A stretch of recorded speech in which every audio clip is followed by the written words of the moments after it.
Jake, being a guy from the state of Texas, what did you know about Texas A&M versus Texas growing up, and now that you're going to get to actually be part of it, what does that mean to you? It's exciting. I've always heard just the most unbelievable, games and stories being told about these series. Even if it's home or away, it's always, it's a dogfight, and I feel like that's something that, not everyone gets to experience. Not a lot of people get to experience such a heated rivalry and get to be a part of it. So being able to do it, it's going to be really fun. It's going to be really cool.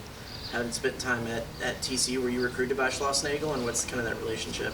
I was. We had brief conversation throughout my high school career, but when he moved on to A&M, it kind of just went away with it. But that's, for the most part, I've had a couple brief conversations with him, but other than that, it hasn't been anything crazy. What do you know about the Texas pitching staff you guys are going to face, and just what they bring to the table, maybe? Yeah, I mean, they've got some great numbers. They've got some great guys, obviously, out of the pen, and even their starters. But every team's got guys like that. And you don't play teams, you play the game. And I feel for us, it's all about just preparing to play our game, no matter who we're facing.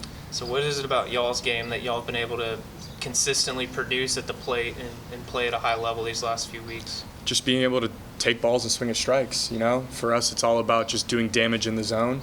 And I feel like we've done a phenomenal job of just being able to, control our zone. Don't go and start chasing because, let's say the umpire calls something or they're just, hitting this spot real well. And don't change anything. This is our zone. We play our game. When we talk about the environment and just what this ballpark is going to be like fan-wise, are you somebody that kind of feeds off of something like that, or are you kind of zone in and lock in during a game? I feel like it depends, and it depends on the environment, but it also depends on the situation. I feel like sometimes in bigger moments you kind of look around and you're like, okay, bases loaded, this is crazy. But it's all about just you got to play your game and just focus on what you need to do. You can't really look at the outside noise, but the outside noise sometimes becomes inside. And then in this case, I feel like it's going to. You just got to remember to play your game. What are some of the bigger games and environments you played in throughout your college career, and how do you think those experiences will be able to help you this weekend? Yeah, I've played a regional in Arkansas my freshman year. That was a lot. Obviously, Arkansas being in the SEC, how they are. Omaha, same thing. Played in Omaha. Omaha was great. That's a crazy environment, but I don't think anything was as competitive and as just so intense as this is going to be. I feel like no matter where it is, you scroll on Twitter, you scroll on Instagram, it's always, oh, A&M this, oh, Texas that. It's always just a rivalry. No matter what, we're not even playing each other, and it's some sort of just, oh, we did this better. So the fact that there's this competitive nature and we're not even playing each other, and now we get to, I feel like that's completely different than anything I've ever experienced. Has Gavin or Caden or any of the other guys talk to you guys about just kind of their experience playing in this rivalry? Yeah, I mean, everyone's got a different experience with it. Some are great, some are different, not great. But it's all about, again, playing our game. And you can't really change how you play just because we're playing a rival. You can't really change it just because there's going to be a couple thousand extra fans. You just got to keep doing your thing, and, it'll reward you. Tony asked about the crowd. I'm just curious, as someone who plays out in left field a lot, do you ever turn around and have any interactions with the fans that sit out in the alley back there? Yeah, some good and some bad. I know a couple weeks ago you guys saw me get hit in the head with a ball, so they threw a home run ball back and some fan hit me in the head, so that wasn't great. But other than that, I love being able to just see everyone out there, and I like to converse with them as much as I can because they're here to watch us, and I'd love to just interact with them.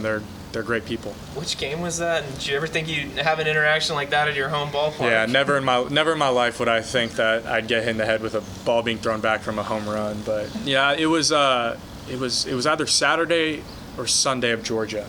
I think it was Saturday. But yeah, I think it was Colby Branch hit a home run to left field. Guess fan was mad and just threw the ball back in and didn't see me. Just hit me square in the back of the head. So. What do you see? You talk about kind of the rivalry of this, and everything's amped up. How much does it add to that?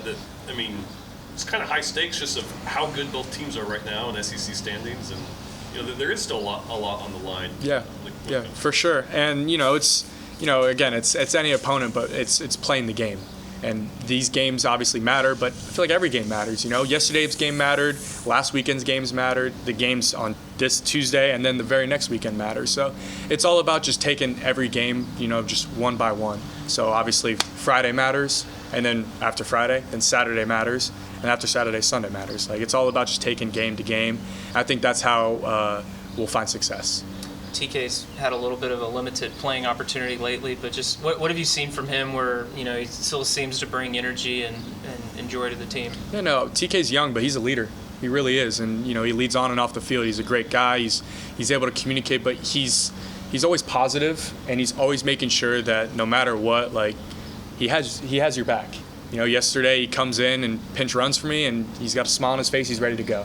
And that's something that if we have everyone just pulling in the right direction, it'll be a very successful year, just through the fact that we are all moving as one, and everyone's just very positive and very happy that we're winning.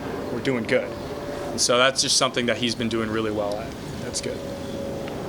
I know you had mentioned just playing game by game and trying not to look ahead, but how do you guys stay composed and try to not get too amped up with the excitement of this rivalry?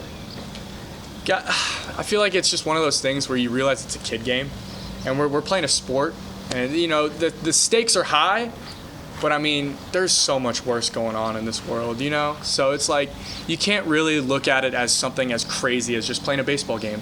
And so for us it's just we're here, I'm playing with my brothers, I'm having a good time, and we're trying to win a baseball game. So it's there's a light happiness to it.